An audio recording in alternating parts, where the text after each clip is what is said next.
Liam Lawson's F1 dream is in big trouble. Red Bull's broken promises have come to light, with Daniel Ricciardo likely to extend his contract due to his work on the car's development. This leaves Lawson considering a future with another team. But can he really leave Red Bull? And what will this mean for Red Bull's long-term plans? So let's dive into this video today to know all the details and uncover the truth behind Red Bull's betrayal and Lawson's next move. Liam Lawson is one of the most overlooked drivers in the current F1 silly season. He impressed everyone with a fantastic 5-race stint with AlphaTauri, now called Racing Bulls, back in 2023. Red Bull's executive Helmut Marko has hinted that there's a spot reserved for Lawson starting in 2025. Normally, when a Red Bull executive makes such a statement, it's a strong indication of future plans. However, as 2025 approaches, it seems increasingly likely that Lawson might not get that promised seat. Helmut Marko has openly acknowledged the risk of losing Lawson if they don't provide him with a spot on their team. Marko mentioned, "Yuki Tsunoda's position is set.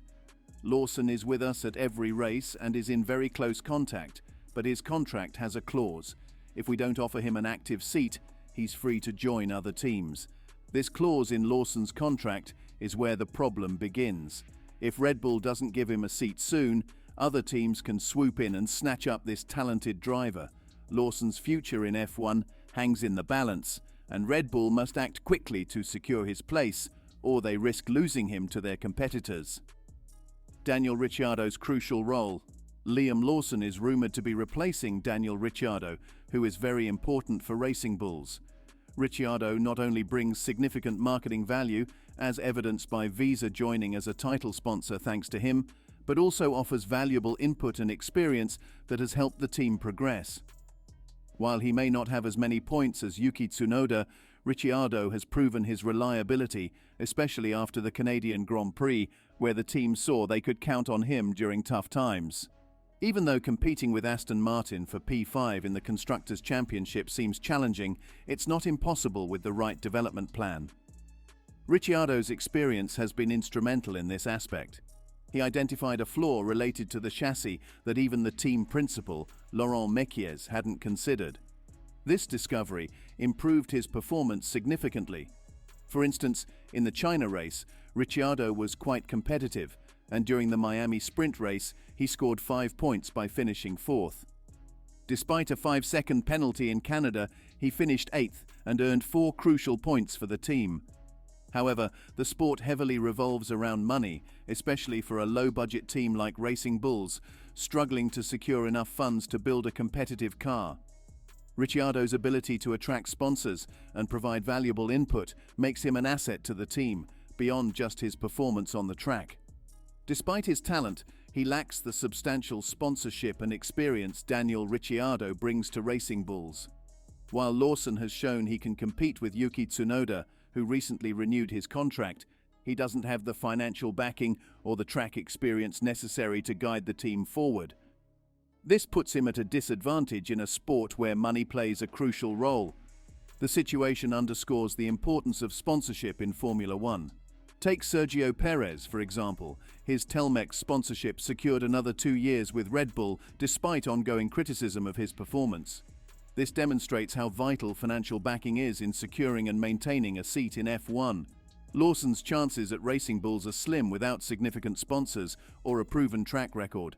However, it's not all bleak for Lawson. While the Red Bull-affiliated teams like Racing Bulls prioritize experienced drivers with strong sponsorships, other teams might value Lawson's speed and potential.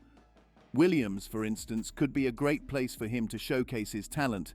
Yet, he faces stiff competition from more experienced drivers like Valtteri Bottas and Esteban Ocon, who are more aligned with Williams's current preferences. Red Bull has played a significant part in shaping this scenario.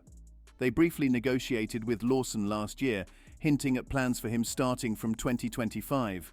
Lawson's uncertain future. Liam Lawson faces a challenging future in Formula One. Red Bull's recent decisions have blocked his potential move in 2024. Reflecting on his situation, Lawson has said, "I am constantly thinking about the future. I don't want to race just because someone is injured. I want to race because a team has placed their trust in me with a full-time seat. At the moment, I don't really know where I slot in the current silly season or if I do at all. It's something I'm always working towards every day. Lawson's dream is to be with Red Bull, the strongest team in Formula One, especially since he's been with them for 6 years. If I could choose, I would love to be with Red Bull, but obviously there's no seat there, he acknowledges. His ultimate goal is to secure a seat in F1, even if it means looking beyond Red Bull.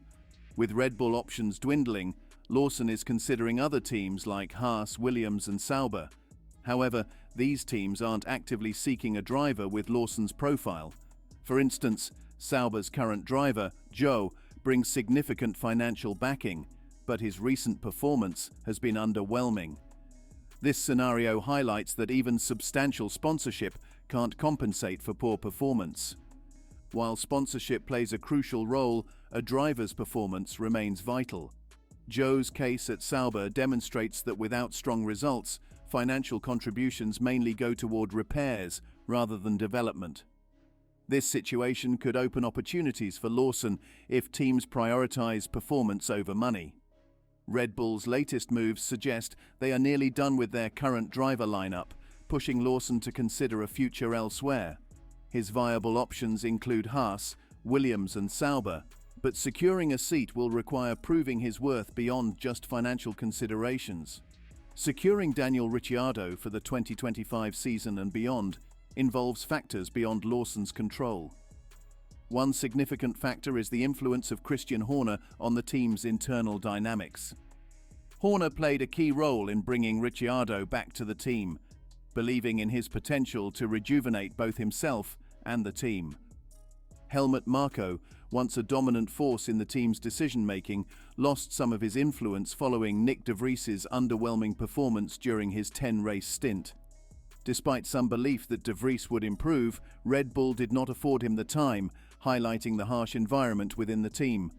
Horner's increased power within the team solidifies Ricciardo's position, while Marko's influence has waned. Marko even admitted that he and Horner agreed to a truce given the high stakes of the Constructors' Championship. This power shift within Red Bull strengthened Ricciardo's position in the team, leaving Lawson with limited influence.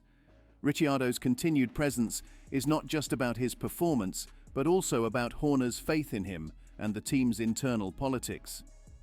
Craig Slater discussed this on his YouTube channel, noting that Yuki Tsunoda has signed a contract extension to stay with Red Bull's junior team, AlphaTauri, formerly Racing Bulls.